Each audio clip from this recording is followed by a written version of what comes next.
Hello everyone, so today I found this and it made me feel really old. If you're younger than me, you might not know what this is, but basically you used to have to buy CDs in order to get applications on your computer, and these are some of the CDs that I used to use on some of my old computers. So in this week's video I thought that I would just talk a little bit about my computer/technology story, how I got into computers, what some of the first computers that I used were, and other things like that. So I remember seeing my parents and some of my teachers using computers when I was in kindergarten and first grade, but I didn't really know what they were, and I basically thought that they were just typewriters. I thought that you could just type stuff into them and print things out. I didn't really know that there were other applications or anything like that at all. But in 2004, 2005, my parents got one of those iMacs that were sort of multicolored. We had a green one, and my brother and I used that. We used to be absolutely obsessed with this thing called Pix,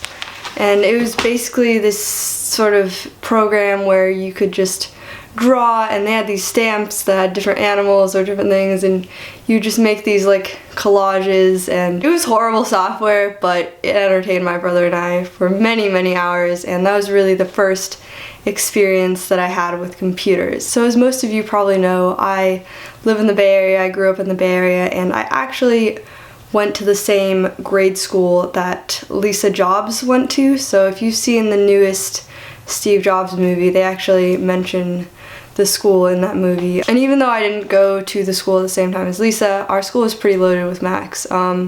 We had some sort of Mac desktops that were in our library.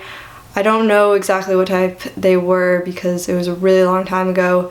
And then we had carts of those PowerBooks, which are just like an older version of the MacBook. I started using the computers in second grade, and that's when I started learning that, you know, there's more to computers than just word processing. I learned how to use GarageBand and iMovie. I edited some of my first videos ever, which were probably terrible, during that year. And then later that year in 2006, which is 10 years ago, I feel so old, I got my first computer that was just mine, and it was the original MacBook. And even though I was starting to use iMovie and GarageBand, I still did play a lot of I Spy. I was obsessed with it. I have the I Spy Fantasy, I Spy Spooky Mansion, I Spy Mystery games. A lot of people ask me how I learned how to edit videos or edit photos or do the many things that I do with computers, and while we did have computer classes at my school, I am mostly self-taught. My computer skills continued to grow and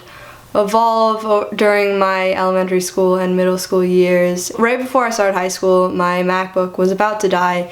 It couldn't really run anything. It was so slow. So I decided to get a MacBook Pro, which, as some of you may know, broke about a year or so ago, but I got a replacement. So that's my experience with computers and how I learned about them and what my first computers were and everything like that. If you want me to do another one of these for phones or cameras or anything else, then comment that down below. And also, if you want to share your story about how you got interested in computers and how you learned about computers, then comment down below or make your own video and send me the link and I'll be sure to check it out. So that's all I wanted to talk about in this week's video. I hope that you all have an amazing Martin Luther King Jr. Day, and I'll see you all in my next video. Goodbye.